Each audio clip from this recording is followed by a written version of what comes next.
and welcome to another edition of the 100 Power Hour. I am your host, Miracle Jones, and today we are talking about what we can do at the local level to address the current housing crisis. Before we get started, I do want to just take a moment and give all of our thoughts and condolences to the people in Squirrel Hill who've been impacted by the fire earlier today. And let's know there's always resources and supports out there for those who have been displaced.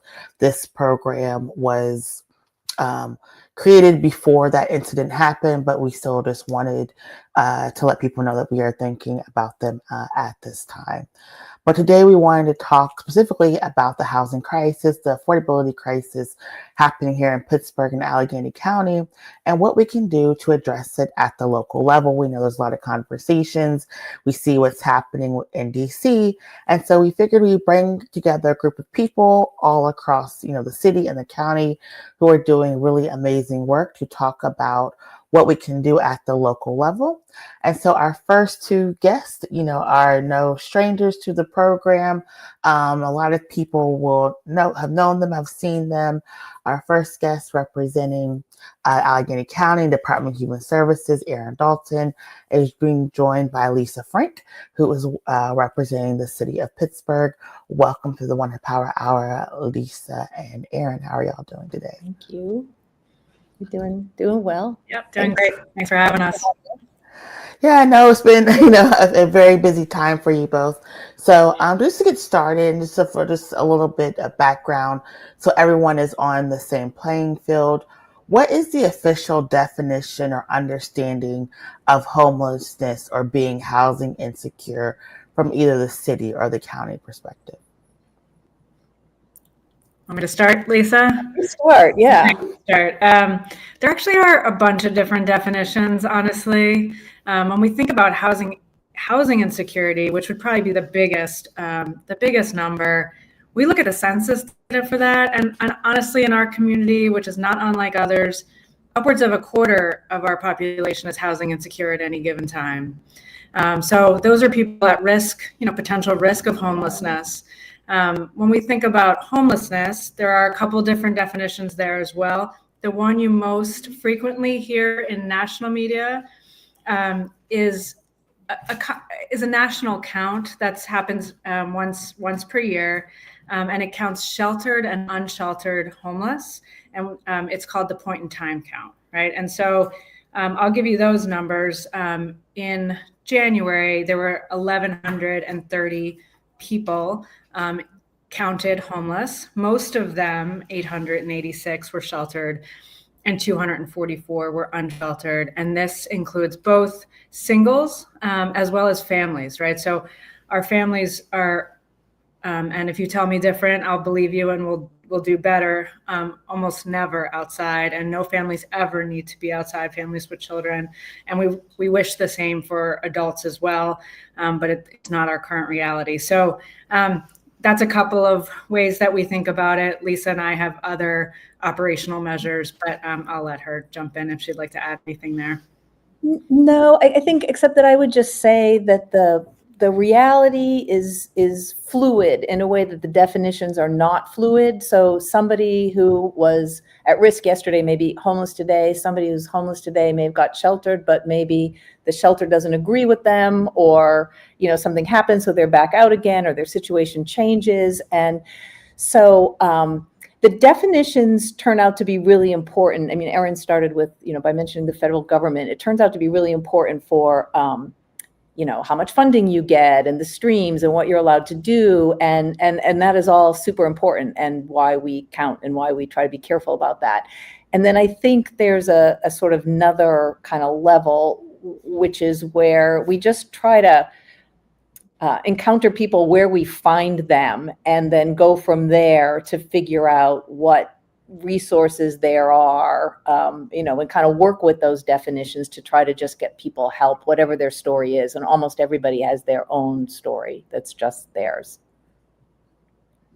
Thank you. I think it's really important for people to understand, like, homelessness does have, a cultural understanding, whether are also government requirements of what homelessness is, like you said, for specific supports. And you talked a little bit about y'all have, been working together. Can you just talk a little bit about what y'all have been doing for the city-county partnership and some of the things that y'all have been able to accomplish this past year? You want to go ahead? Sure. So the city and the county exist like very differently in various kinds of resource streams, and they're very different entities, even though one is embedded in the other.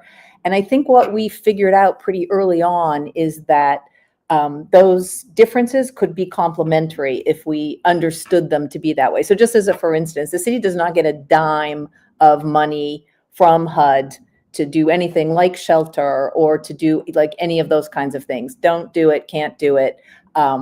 Okay, the county can, right? So it's really important for the city to have a relationship with the people who can do that. I mean, what the city does have is a different kind of ability, because we're just one municipality. We're a really big municipality, and a lot of the problems and things that we're trying to resolve or figure out or can model here can happen in the city. And the city is, to just put it bluntly, a little more progressive than other parts of the country, and that lets us pilot some things.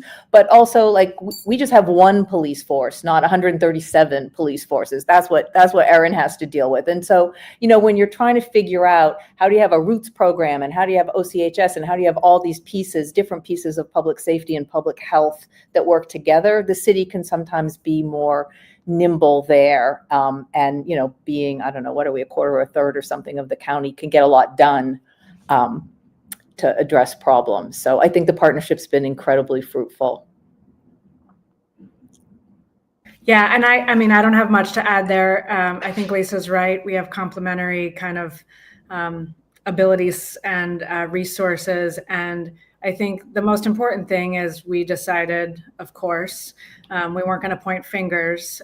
We were going to together understand these issues. And we're still evolving in our understanding of these issues and problems. I'm not saying we've got it figured out, but we're going to do that work together, stand side by side, and implement together. So I think once you have that basis and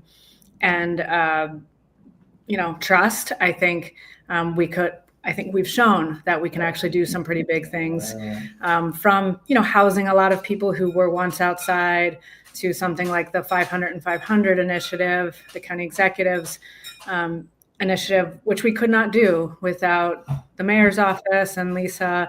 We could not do without a housing authority in the city of Pittsburgh that was willing to, this is a little bit technical, but take their city vouchers and port them out to the county when the county housing authority didn't have any. That sped up the processing of vouchers to an amazing 11 days. We can't do that work without the city and the partners. So I think with that trust, we've shown we can start to understand this problem and support people better. I'll just and then little things sometimes, we discovered we really needed a kind of code blue shelter, like a stand-up place for people who were living unsheltered, but it's just too cold to stay out there. And so what do we have? Well, we have a rec center. The city has a rec center, and we have DPW, and so we can set up a dumpster really quickly. And we have, we've got a certain number of staff. And the county had a certain number of staff, and the county had funding for some of the things that we were going to need to bring to people, like food and so on and so forth. So individually, neither of us would have had the ability to set up a code blue shelter, but together we not only set up a code blue shelter, but I think it was a good shelter. I think it was a shelter that people experienced as one of the better run shelters, and where people were treated with respect. They got the transportation that they needed, in the morning to wherever they were going to go, and so on and so forth. So that's just a small example of how, you can, if you pull things together from all the different places, the resources that people have, you can get things done that you just cannot do by yourself. Yeah, I think that's always a great example to see, like, the municipalities coming together, because, like you said, there's so many different organizations, like, within the county. I think a lot of people do forget that. And so you were talking about, the 500 for 500 and these initiatives. just over the past like year and a half, how many people have you been able to support to move away from being housing insecure, and how many people are you still trying to work with right now? Yeah, I mean, I would say we are trying to work with everyone. I'll give you the 500 and 500 numbers and just tell folks a little bit about that initiative. It's different than people staying out on the street.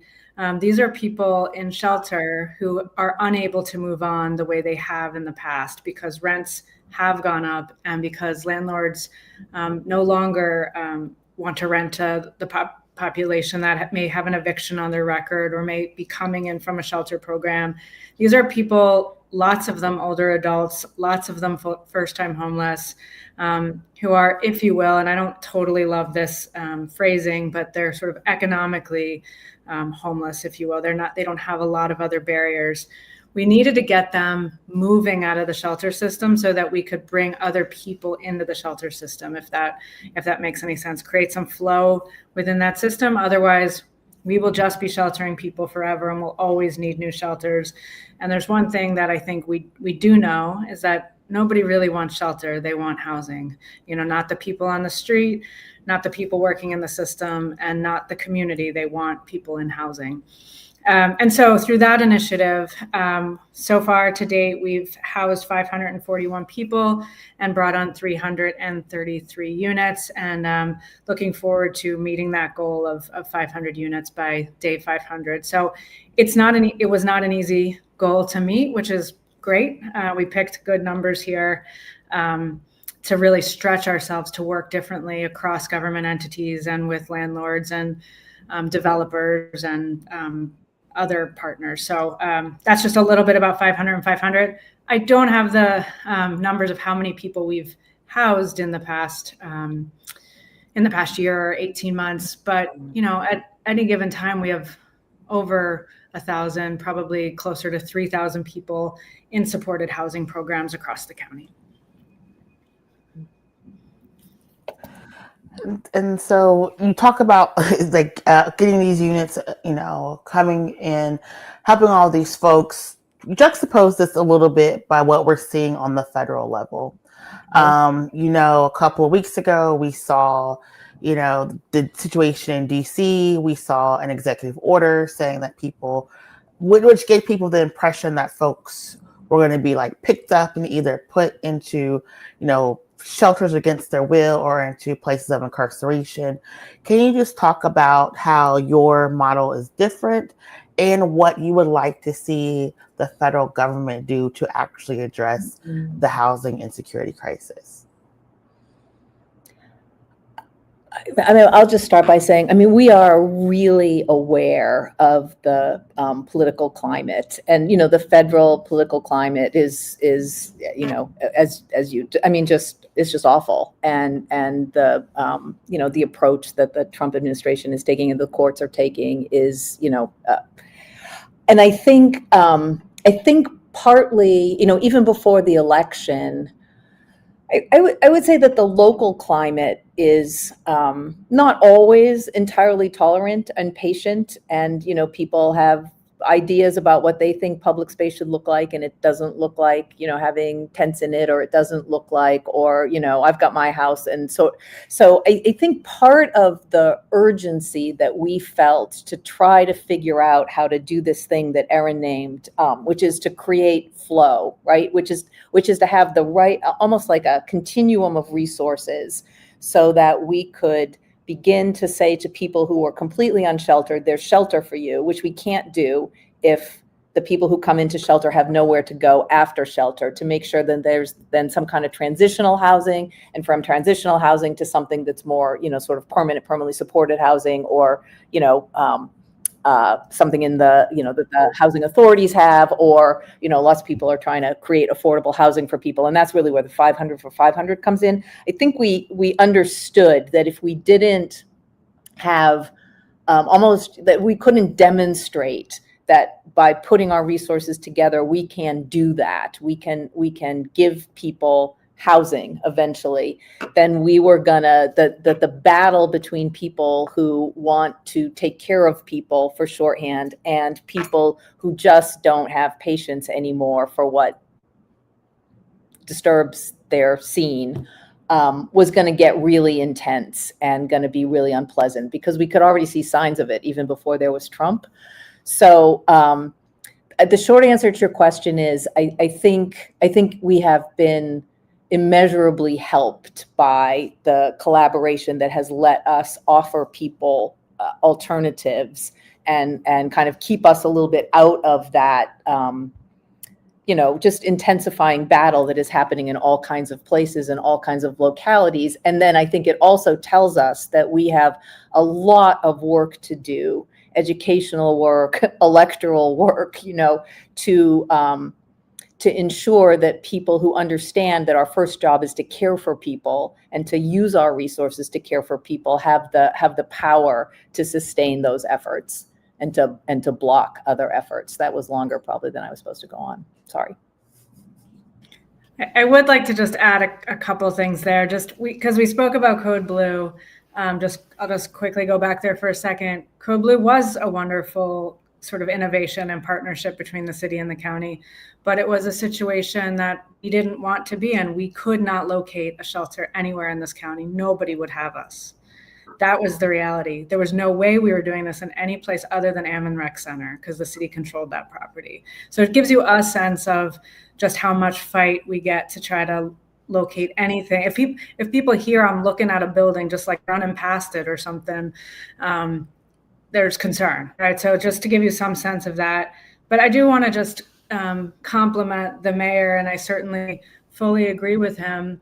He said there's by no uncertain terms are we going to remove people from any location unless there's a proper offer of housing. And so again, this is the kind of place where the mayor can't make proper offers of housing because he doesn't control the housing resources. He doesn't have all of those services that the county has. So this was a place where, and again, I completely agree, if we were gonna help people to move off trails, for example, into places that get them on a path towards permanent housing, we were gonna have to come with something. And so that too was the work that we did together, and with outreach partners, including Manny, who will be on later, who can reflect a little bit on how we did that work together. But I think that's also a really different approach. It doesn't always feel different to people on the street. So I'm not going to pretend that it's easy to say, no, actually today or 3 weeks from now, we actually do want you to think about something different. It's hard. We're not saying that these shelters have always been perfect to people. We're not saying our services haven't traumatized people.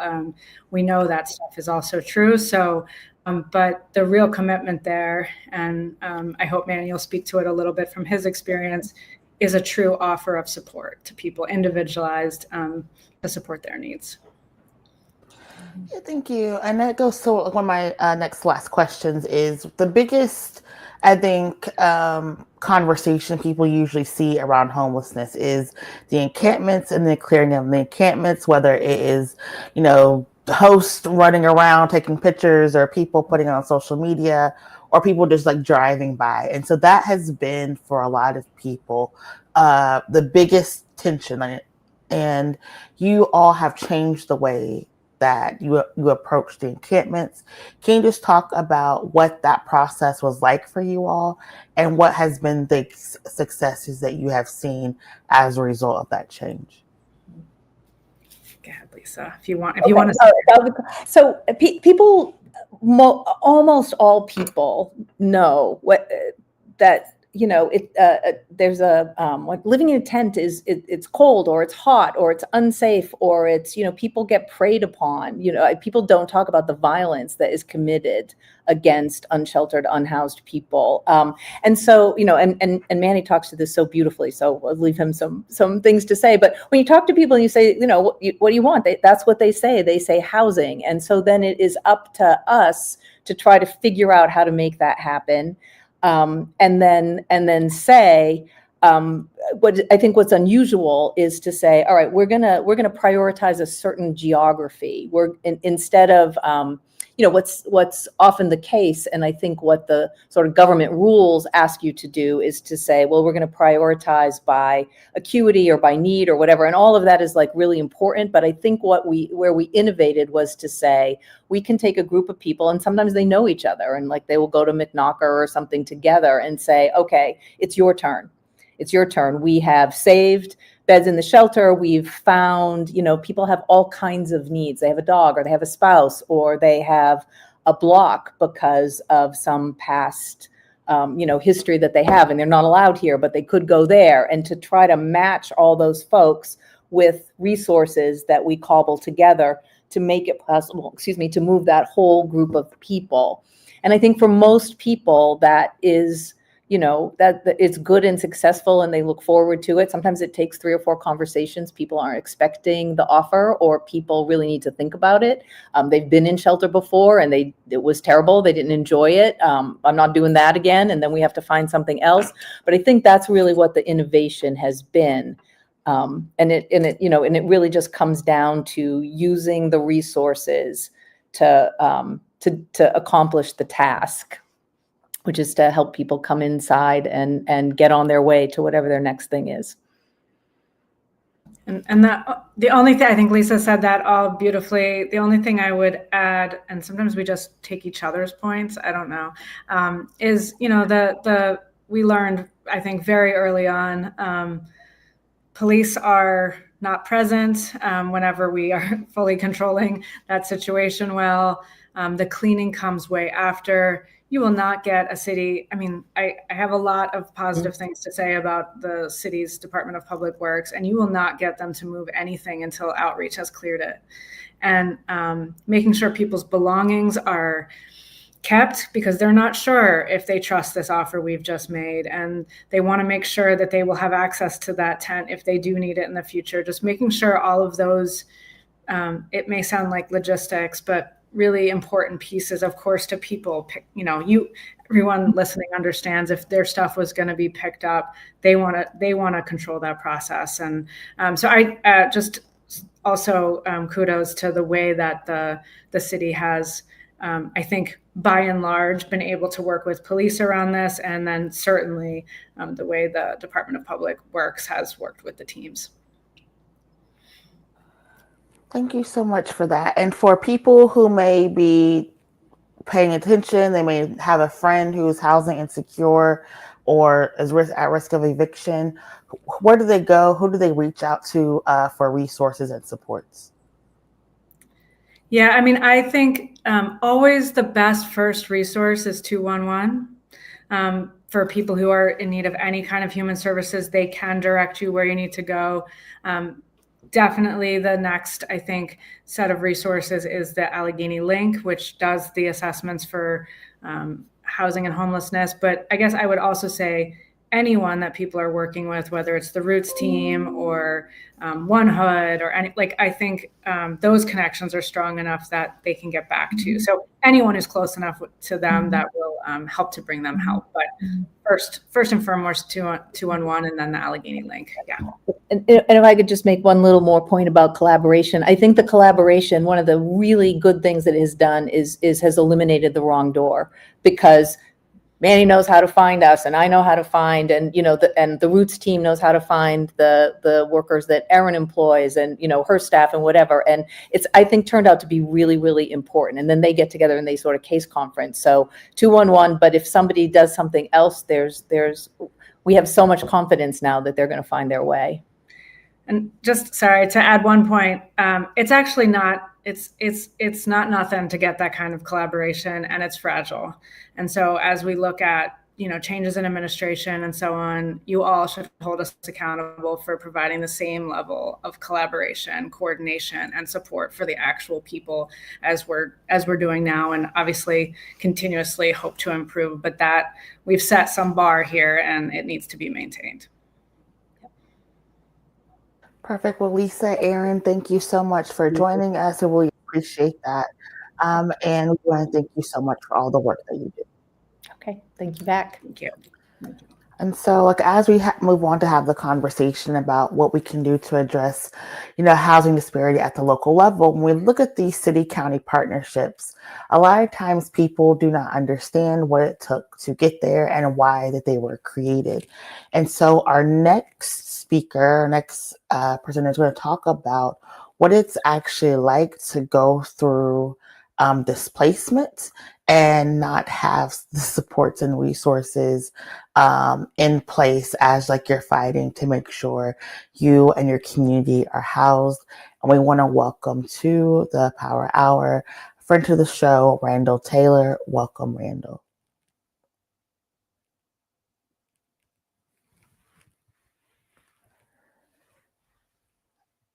Okay. I'm on mute. I'm sorry. It's okay. Thank you for everything you do. Listen, thank you. I know it's a busy time for you. And I know you've been like very active in the housing justice work. Can you just talk just like a little bit about like what your experience has been like being like a renter and a tenant living in the city of Pittsburgh?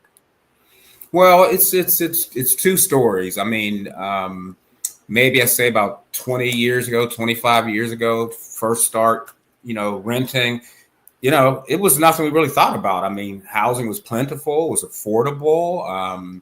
If you were mistreated here, you could just move over there. People weren't tracking evictions and those kind of things. So it was, again, something that we really didn't think much about. But in maybe the last 10, 15 years, you started to see a radical change. And the change is continuing to get worse. In communities I live in, like East Liberty, this is almost like the housing Hunger Games now. And it's continuing to get worse. People are continuing to be priced out of their neighborhoods that they grew up in and desire to live in. And I unfortunately think the situation is going to continue to deteriorate unless we start to see very, very different policies put in place around housing in the city. And you have shared before your experience of being a resident of Penn Plaza that was essentially closed down to build a Whole Foods that is closed down because the Whole Foods has since like relocated somewhere else. To you, what is still owed to the residents of Penn Plaza? What is owed to the residents? Absolutely, that they're owed reparations from the city and from Amazon Whole Foods for that situation and how they were treated. Again, the city officials knew what was in the works. They could have easily have alerted people, maybe even 2 years in advance, and given people the opportunities, to do something. And then when we were able to force LG Realty to the negotiating table, we received hardly what people deserved and needed at that time. So, there were two buildings. We fought to make sure that the one building, which is right now in a vacant lot. And so we were able to fight to make sure that they could stay there for a year longer. But those of us who were in my building, which was the first to tear down, which is with the site of the Whole Foods. So the price we negotiated was $1,600 if you lived in the building I lived in. And if you stayed another year, you received $800. That simply was not enough for people to be able to do what they needed to do. And as statistics have showed, if you're part of a sudden mass displacement, you're probably going to move up to 3 times in the next 3 to 5 years. And that is also my case that happened to me, which means I estimate at least cost me $5,000 being removed from, increased rent, having to pay new rent and security, but I did have to move 3 times. And so you're talking about like the impacts of being displaced, the impacts of being forced to move. I think it's very noticeable that you said that the one building is now a vacant lot, and now we know that that current Whole Foods store is also empty.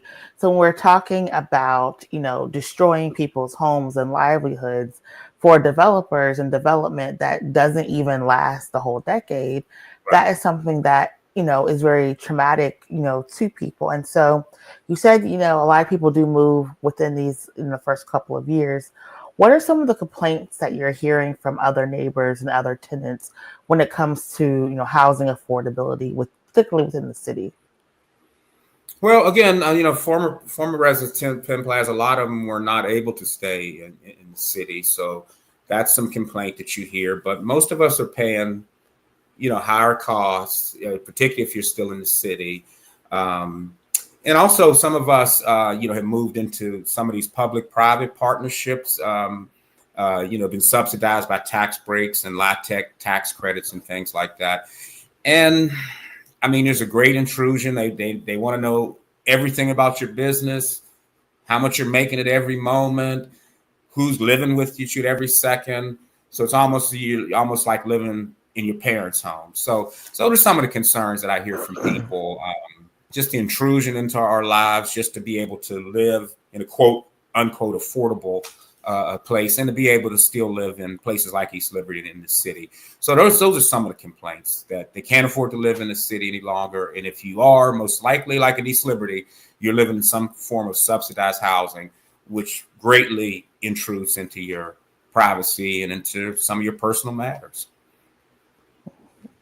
And so right now, this year is the 10th anniversary of Penn Plaza.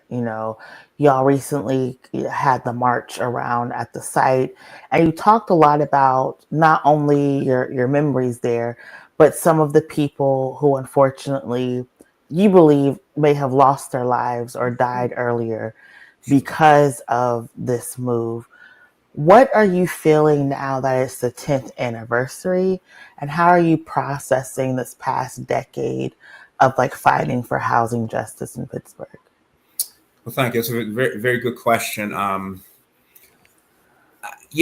I say again, Mary, if it wasn't for the greed of Lawrence Gumberg, I wouldn't be sitting here this evening, because I was in education and on the Pittsburgh school board and things like that. So that tragedy, I think, opened up a new way of thinking. New people have come into. We built a housing justice movement that is very strong and resilient in this city, which would never have occurred had the Penn Plaza, tragedy not occurred. I firmly believe that we could stop if anyone attempted to do mass displacements or destroy any more public housing.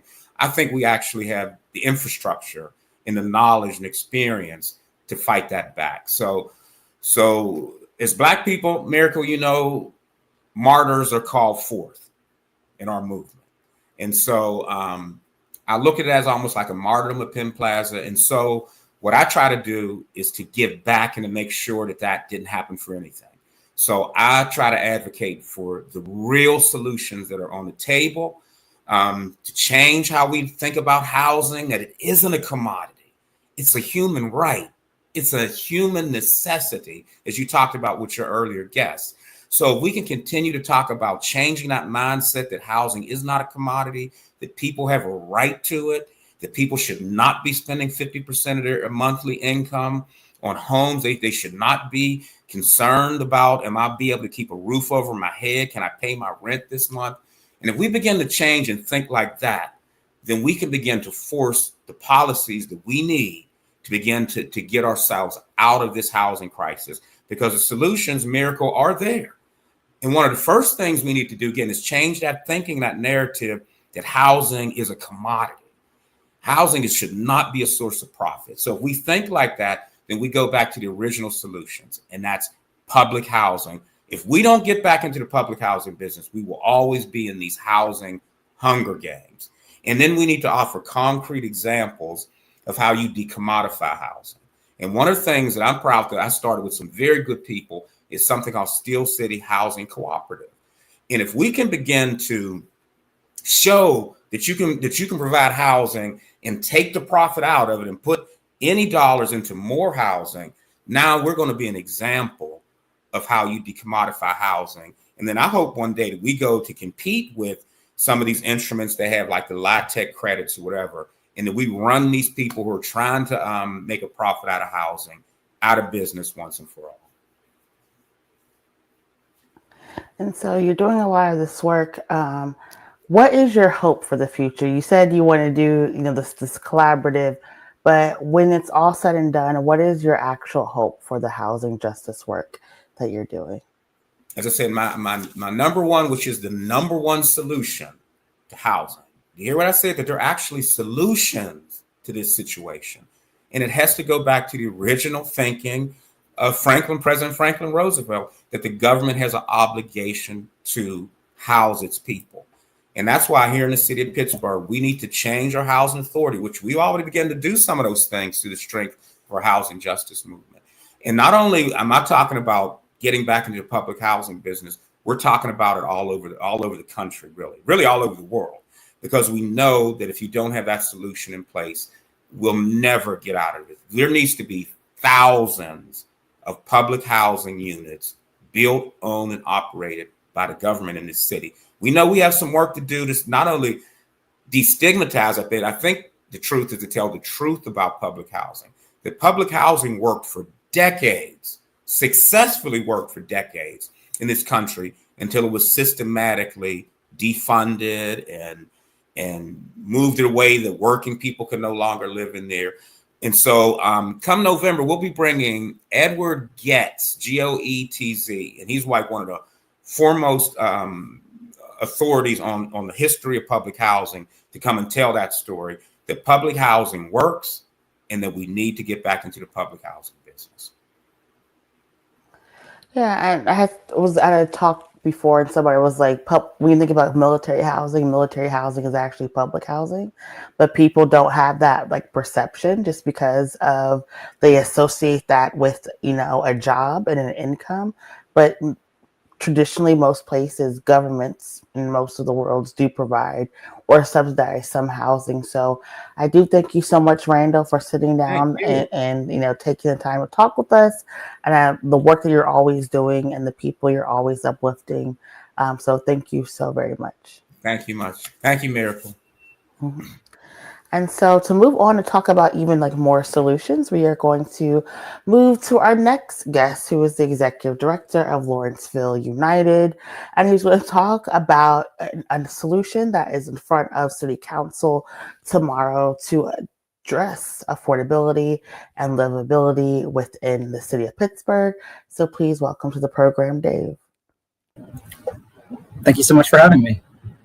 Thank you so much. I know it's very busy a time and a moment for you right now. Tomorrow is like the big, day for inclusionary zoning. But before we, get to that is and breaking it all down, building off what Randall just talked about, can you just talk about how the housing market has just changed just in the past 10 years? Yeah, I mean, here in Pittsburgh, we're seeing trends that extend nationally, right? Housing prices are going up across the board. Lawrenceville has been like a really, I think, acute example of that. Between 2010 and 2020, our median home sale prices in the neighborhood tripled in just a decade. It was, one of the highest increases in housing prices of any zip code in America. So while Lawrenceville is kind of like, I think a particular example of that, that's not just in Lawrenceville. We know this is a trend that is happening all across the city of Pittsburgh. Nearly half of all of our renters in the city of Pittsburgh are housing cost burden, meaning they're paying, more than 30% of their income towards housing costs. We have a shortage of 8,000 units for renters at the lowest income levels. So just a huge supply gap for affordable housing for, our lowest income neighbors. And that is driving people out of the city, and especially out of neighborhoods like Lawrenceville, where the housing is really out of reach for too many. So, and we know this disproportionately affects our Black and brown neighbors, as well as, single moms with kids. Kids in particular are really affected by our housing crisis. And, in the city of Pittsburgh, between 2010 and 2020, we lost 10,000 Black residents in the city of Pittsburgh. So this is, truly a crisis. You're talking about this crisis. Can you also talk about some of the other factors that are driving the affordability housing crisis outside of, oh, these are just expensive apartments that people cannot afford? Yeah, well, I think there's a lot of factors that underpin the housing crisis. You know, Randall spoke, I think, really well about the commodification of housing and how much housing has become a commodity. And that's a worldwide trend, right? That there's more and more financialization of housing. Housing is increasingly, a commodity to be traded for profit rather than, what I think it should be, which is like a human right and the cornerstone of our community and family lives. And we've kind of gotten really far away from that. And you can see that trend here with like just the increase in how much housing has been purchased by corporate entities, right? Like both in the city and the county, that rate has basically doubled in the last decade. So that trend is really exacerbating. And I think that, the profit motive in housing is one, major factor in our housing crisis. Randall also spoke, about the extent to which renters are very disempowered. Landlords have a lot of power over tenants, and tenants do not have a lot of rights. And where they do have rights, they're not always well enforced. So that's another, I think, key struggle. And then, I think we also have to talk about segregation and zoning and sort of the intentional ways that our neighborhoods were segregated and meant to exclude, populations. That we're still living with the legacy of redlining and, today, and a lot of the segregation of our zoning codes. And then, finally, like in a market-driven housing system, supply and demand is also going to be a major factor too. And the truth is we just haven't built enough housing. So that also, drives up the cost of housing when it is subject to, the market. Yeah, and so what role can government play in creating or trying to push for affordability? You talked about zoning earlier, so the policy of the moment is inclusionary zoning. So you can just talk a little bit about like what that is and why it's so important for governments to push similar policies. Yeah, I mean, Lawrenceville United has been a long time member of the Housing Justice Table, along with Randall and many others. And I saw Renell in the chat. So hi, Renell. But one of the reasons like our shirts say housing is a human right is to really emphasize the extent to which governments do have a responsibility, that housing isn't just a commodity, that our governments actually have a responsibility to enshrine this as a right for their citizens, right? And so our governments not only have the power to do things, but also the responsibility to enshrine that right. And as you said, I think Lisa and Aaron talked previously about like services that the government can provide, funding, right, the power of the purse, programs. But we also have the power, as Randall said, to actually own housing and invest in public housing. And Randall highlighted a lot of that, but there are places around the world where, public housing is not a dirty word. Public housing is the majority of, rental housing units in the city. And it's for people of all incomes, and it's very highly sought after and very high in demand. And this is not just, some pipe dream from Vienna. This is, there are places in America right now that are taking active steps to grow our supply of public affordable housing, high quality, affordable housing, and are really taking those steps. And then, of course, zoning is a big one too, which I guess I think you're buttering me up to transition to inclusionary zoning, which, zoning is obviously, something that governments have a great deal of power over, and, really at the local level, especially. And inclusionary zoning is a pretty simple idea, that when we're creating new housing, when new private housing is coming to a neighborhood, that a certain percentage of the units that are created need to be priced affordably for lower income households.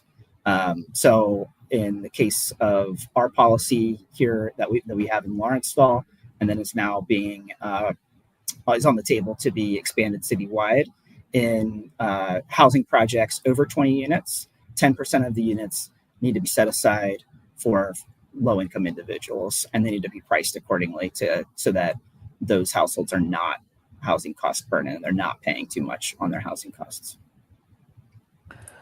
And so, like, I the other day was like, let me go and look and see what some of these apartments are going for, because like maybe like I'm out of touch, right? And I was looking, and these apartments, I don't think people understand, like, are going for like $4,000, $5,000 and up. And it's not like they have marble floors. It's not like these are like state of the art apartments where everything is like smart tech. These are just like almost average, basic, run of the mill apartments that are literally going for like triple the cost of what we would have paid for maybe like 5 years ago or 7 years ago. And so when you talk about people doing this for a profit, I think that is what is taking it back, because a lot of people don't understand that there are different ways to supplement profit. And so with inclusionary zoning, the government is offsetting those apartments by doing, different tax breaks and different incentives. And so what do you see as being like the biggest obstacle or pushback for some developers to support inclusionary zoning?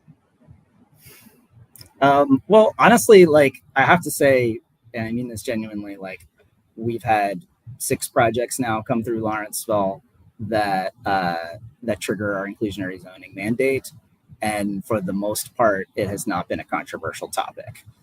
We are building housing in Lawrenceville. We are, on track to produce 116 units of affordable housing, which is nowhere near what we need, but it's nothing to sneeze at either. When we have very few units of deed restricted affordable housing in the neighborhood.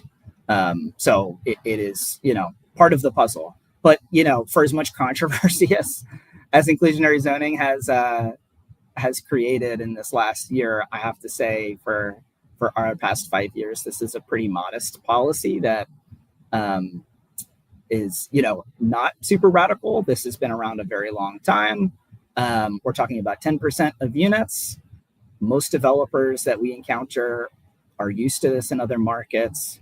It's, been in place in 1,000 other jurisdictions across the country. It's been studied, ad nauseum across the country and here locally. So I don't know. It's been a frustration to me that the local discourse doesn't seem to really match reality in terms of how controversial this policy is. But I think the biggest pushback is like, developers, like all of us, are used to doing things a certain way.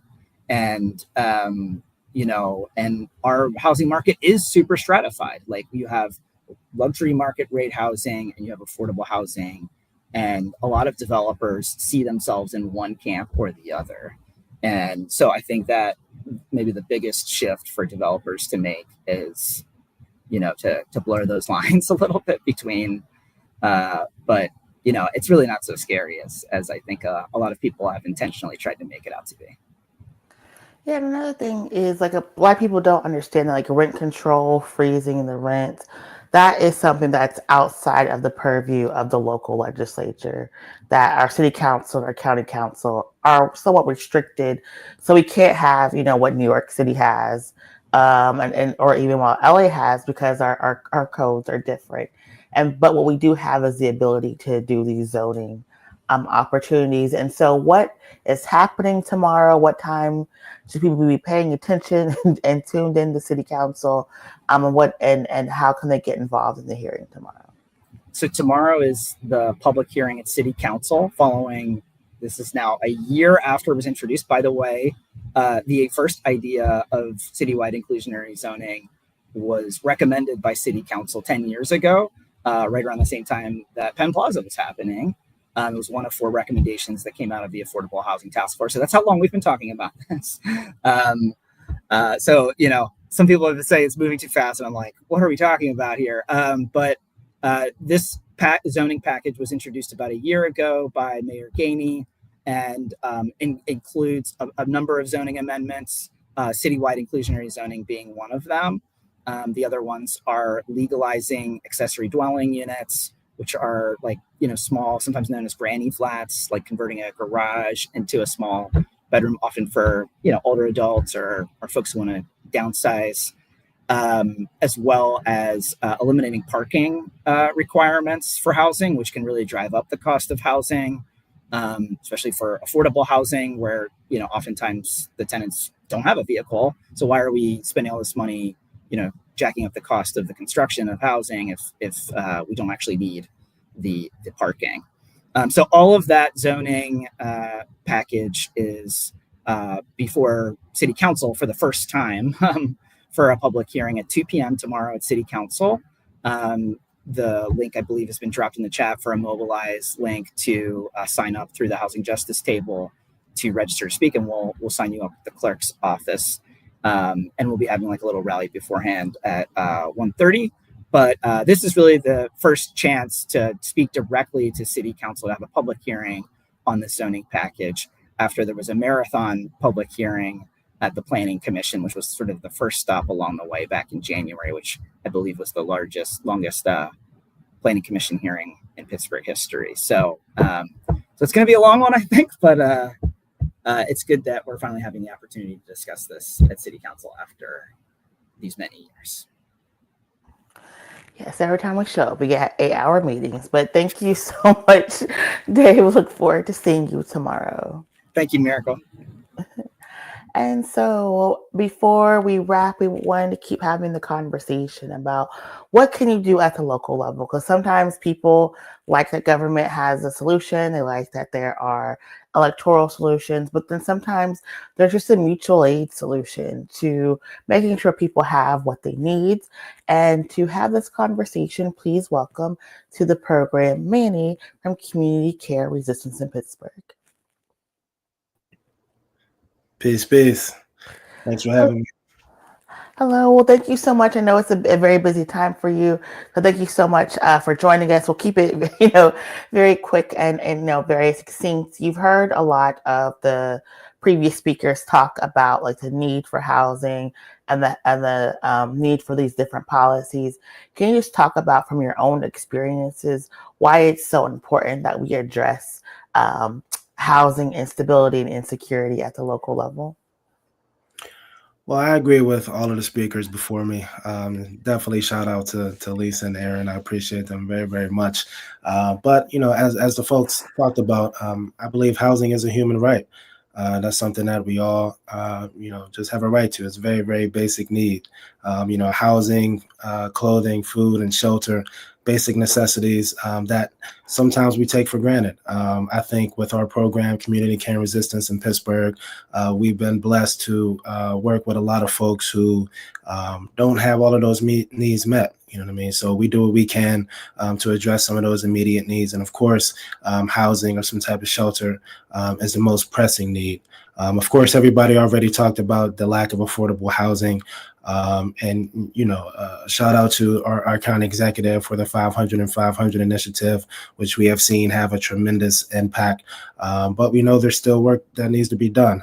So I'm appreciative of the city and the county and community organizations who work day in and day out to make sure that our folks have their needs met. Mm-hmm. And you talk about having the needs met. What are some of the challenges that you see as you're doing mutual aid for people to get access to housing? Well, believe it or not, I think public perception and the stigma around homelessness is one of the biggest challenges.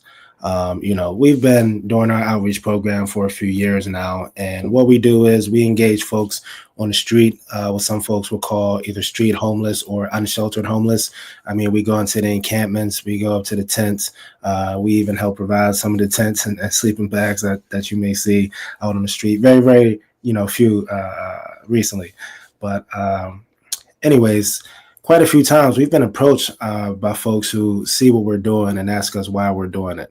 They don't understand, or they think that we're enabling the homelessness, or we're attributing or contributing to the homelessness issue. And, we've had some really good conversations, some bad ones too, but I think we've had some good conversations with folks who see the problem and don't understand how to help. And sometimes they see the individual who is experiencing this homelessness as the problem itself, or himself or herself, as opposed to a symptom of a systemic issue. You know what I mean? And so I think that's probably one of the biggest issues, one of the biggest barriers, and that contributed to folks wanting to shut down some outreach centers, as we've seen on East Ohio Street. Some folks wanting to close encampments because they don't want to see the homelessness issue. But also, even on a deeper level, or maybe even a more impactful level, it contributes to some landlords not wanting to rent to somebody who experienced homelessness before. You know what I mean? So that makes the struggle of finding a home even more difficult, when folks try to get out of that situation. So it's extremely important for advocates, to try to combat this negative public stigma surrounding homelessness. Yeah, I think that sometimes people don't understand that, of like, one, it's very easily to become homeless, right? I think people don't understand that. I tell people like all the time, the first time like I became homeless as an adult, my landlord sold our property to a hotel chain. So the so the apartments could become hotels, like, right, for development. And so that you could be paying your rent on time, you can be doing everything that you need to, but you can become homeless out of like no fault of your own. We saw like the fires in California. We've seen, the natural disasters in Hawaii. So I think it's really important that people have a better understanding about what it does mean to be homeless and what supports are out there. And you talked a little bit about like Aaron and Lisa earlier. From your perspective, what has that city-county partnership been able to provide some of the people who've been experiencing homeless within the city? That partnership has been absolutely essential to the success that we've been having here. And I think, a lot of times when you're in a situation or close to a situation, you can't really see it for what it is in its entirety. But I think that we've been blessed or privileged to experience the way that other people outside of Allegheny County are dealing with their homelessness issue. And I think we're actually doing a really good job here. Of course, there's work that still needs to be done. And we're grateful, to the city and the county partners who recognize that. But the fact that, somebody like me, One Hood, or other outreach organizations, Our Streets Collective is one of our partner organizations that we work with a lot. The fact that we can communicate directly to them, or directly with them is a better word. I mean, it's something that is extremely powerful. You know what I mean? There is no more red tape. You know what I mean? So, I remember it took a while, for us to get that initial sit down. But once we did, we had weekly meetings, sometimes multiple times a week. And anytime there's an issue with anybody, that we serve or that we're engaging with, we can literally text or call Lisa or Aaron, and they work diligently to find a solution. I actually feel bad for Aaron sometimes because she gets calls. She gets calls all day and all night, but she always answers and she always works until she finds a solution. And that's something that is invaluable. And I tell you what, we would not have had the success that we had with getting folks moved inside. I think she mentioned it was like over 500 folks that got moved indoors. That wouldn't have happened without the connection or that partnership, because the city has its role, the county has its resources, and the community organizations have those relationships. You know what I mean? So all of it's needed to work together, in order to address this issue. And I think, again, we still have work that needs to be done, but I think we do a good job. Yeah, I think also with the 500 for 500, that doesn't take into account that the shelter caught on fire. And so you had to almost rehome people twice and still deal with people who were still newly experiencing homelessness as well. And so it does speak to the fact that there is a lot of people who are really trying to do everything they can to get people access to shelter. And you said, it's not always been easy. One of the things that people took issue with was the clearing of the encampments. Mm-hmm. And that has always been like the most contentious part. We talked about that earlier. From your perspective, what changes have you seen when it comes to the encampments, and how was that helped for a better process to get people like to build trust to accept these offers of housing? Well, the status quo when it came to clearing encampments was give them a deadline, maybe give them an offer. And if they didn't accept that offer, then, that was it. They're not out by the deadline, then they have to go somewhere else. And I personally have relocated people to other encampments. But what's been happening recently, and I think, we've been very successful at it, is, making sure that everybody who is given an offer is given an offer that they want. You know what I mean? So not just one or two places, but a wide variety of places. Sometimes you can bring your pets if you have them. I mean, if you have a partner that you want to come with, if you have, specific needs that need to be attended to, personal needs, everything is taken into account. Whenever we, work to get these folks in encampments inside, I mean, we literally went name by name on a list, at least once a week, sometimes twice a week, name by name, talking about each individual's preferences, each individual's situation, and making sure that they had a place that they would be comfortable in and a place that they wanted. You know what I mean? Erin said something very, very powerful earlier today, and I wrote it down. She said it was a true offer of support. You know what I mean? And it truly was. And, I was involved with the jail trail from the very beginning. I used to say all the time, I gave out the first tents that started the jail trail. And I did. I remember the first person who started it, he called himself the mayor of it. And I was there whenever the jail trail, didn't exist anymore. And I don't even want to say it was clear because no person was displaced from there. By the time the jail trail, got cleaned up, it was unwanted belongings. And the reason I know that, I'm certain of that, is because I made about 3 or 4 trips just with people's belongings that they wanted. And I delivered them to people, to houses. You know what I mean? I delivered them to houses, not just to shelters, So I think that's something that I'm very, very proud of, and a lot of people don't understand or realize. I do, want to acknowledge some of the pushback, even from advocates, is the fact that they shouldn't be being displaced at all. You know what I mean? And I understand that, if that's where they want to be for the rest of their lives. You know what I mean? Most of the people that we talk to, and when I say most, I mean, I can recall one person who said that they didn't want to be indoors. You know what I mean? The thing is, people who are outside have preferences of where they want to be inside. And when we do that true offer of support, like Erin said, and we offer them a place where they want to be, they find success in it. You know what I mean? They're happy to be there. I run into the people who were in the jail trail or in the South Side. I run into them today often. You know what I mean? We saw somebody on Sunday, that was on the jail trail. That was one of the top people on the jail trail. And he's very, very happy where he is. You know what I mean? We maintain that relationship and that connection. And that wouldn't have happened without, the city and the county and community organizations working together. Yeah, and I think the move-in day is really, really special when you see people like getting their offers of housing, because they know they're not going to be abandoned. Like people are dropping off plates and forks, people are giving, menus and recipes, because there is that fear and the anxiety of having a new place. Like, how do you clean it? All type of stuff. So there are these wraparound supports and services and trainings that people, thinking about how to teach an adult how to clean their kitchen or their bathroom. Like, that's stuff that has to happen. And that's what like a lot of the mutual aid does. It's not just, helping people get, advocate for housing, but it's also providing those additional wraparound services, sitting with people, getting people, candles or socks and stuff that is, that you can use. It's not stuff that's just left over and thrown away.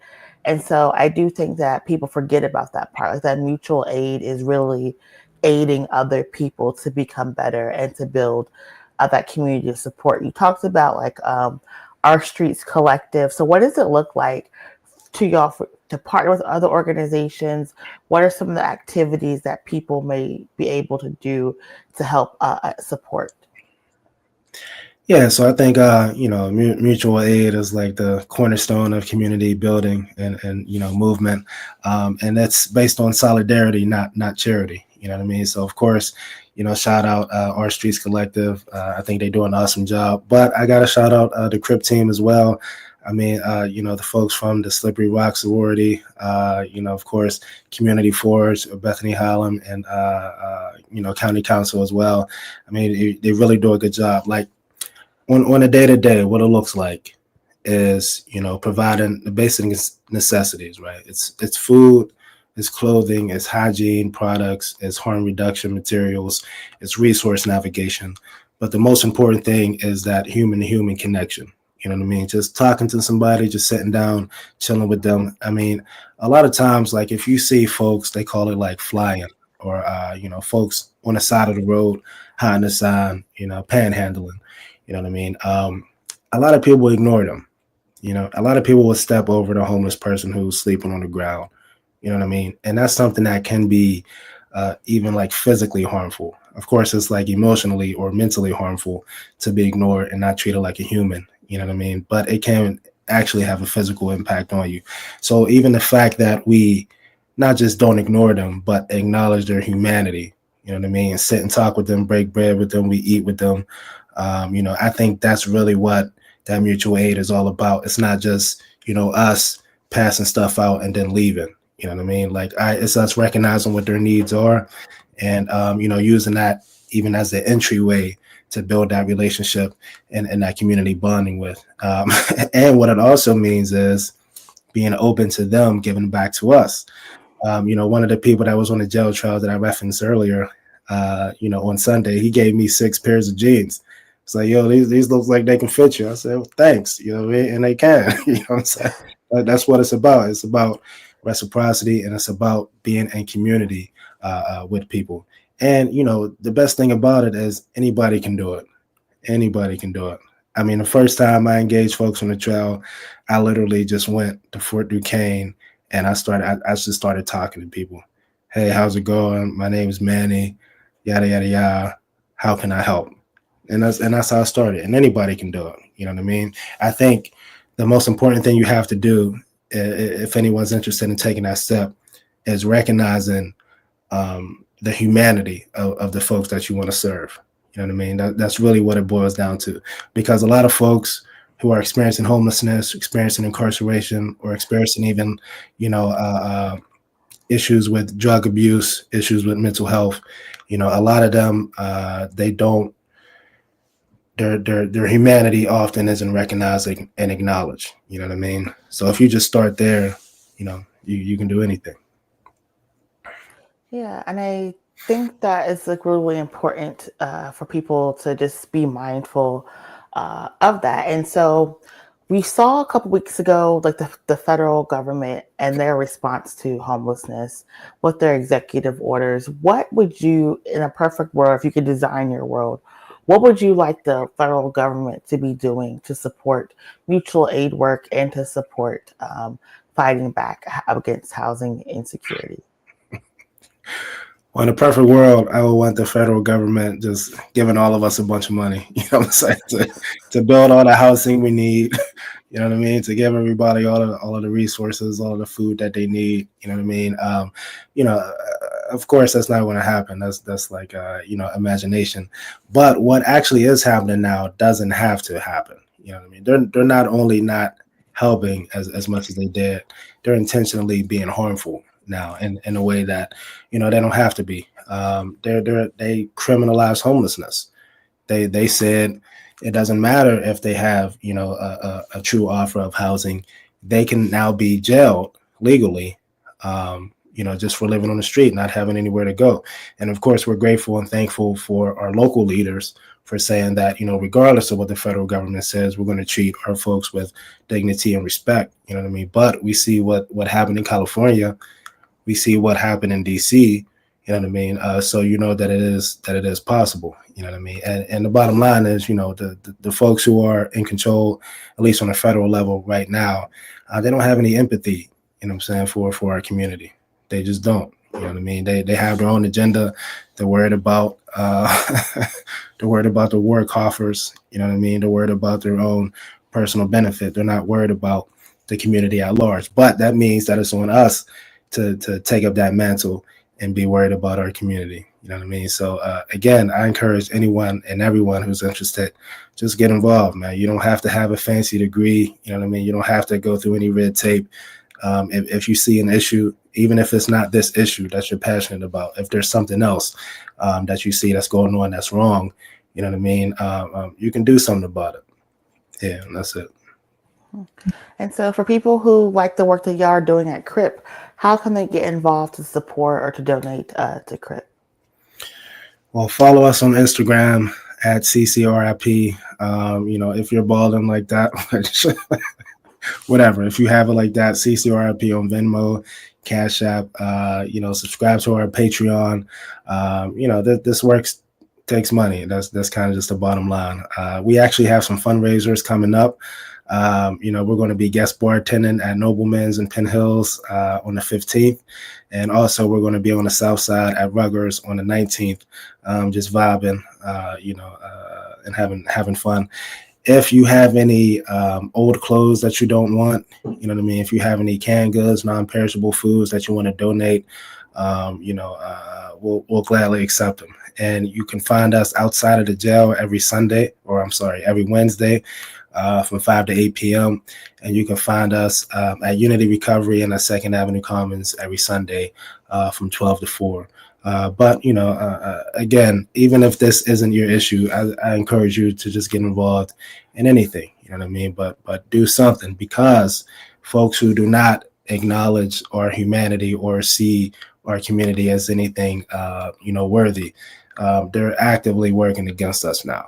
You know what I mean? So now isn't the time to sit back and let others do the work. You know what I mean? It's time for everybody to get involved. Yeah. Well, Annie, thank you so much. And we hope these people will come out to Nobleman's on the 15th and to Rutgers on the 19th. All right. All Thank right. you so much. Thank you so much for joining us. And this has been another edition of the 100 Power Hour, talking about how we can address the homelessness crisis and the housing insecurity crisis at the local level. Before we go, we want to acknowledge that September is Suicide Awareness Month. And here in the city of Pittsburgh, there was a young man named Jeremiah Nash who recently lost his life to suicide. And we want to let everyone know that life is better with your here, whether it's 988 or reaching out to Still Smiling. There are resources available to you. You do not have to suffer alone. You do not have to go through anything alone. There are people here that are willing to support you and help you. At the same time, we know that the family of Stephen Williams is grieving. It was announced that he was found deceased earlier this afternoon. And so we know there are a lot of people who are grieving right now, who are going through a lot of pain, and just letting you know that during particularly this month that we see you, that we are here with you, and there are any supports and services that you need, please do reach out. We'll share those resources as well. For those here coming out tomorrow for inclusionary zoning, One Head Power has been a supporter of the Housing Justice Table. One Head Power does believe that housing is a human right and that this inclusionary zoning measure should be approved, but it's still going to be up to us to fight to make sure that people have housing that is fair, that is accessible, that is affordable, not only just our residents, but also our students, because our students should not be exploited by developers either, who want to charge them $5,000 or $10,000 for rent. To think that they can take, their student loan money and just throw that away on rent is also unacceptable. And so when we're talking about a housing justice, we want housing justice for all of our folks, our people who are disabled, our people who are recently divorced, our people who are grieving, our people who are new to the city. There is enough for all of us, and we should all be able to work together to create housing opportunities so everyone can live with dignity and self-determination. And so we hope to see you tomorrow afternoon at 1 p.m. for the press and rally. And then next week, we're going to be talking some more about housing, talking to more tenants who've been impacted by housing to say why we need to keep fighting no matter what happens to make sure that housing is actually a human right here in the city of Pittsburgh. With that, I am your host, Miracle Jones. Thank you so very much for tuning into this edition of the Wanted Power Hour. I'll see you next week.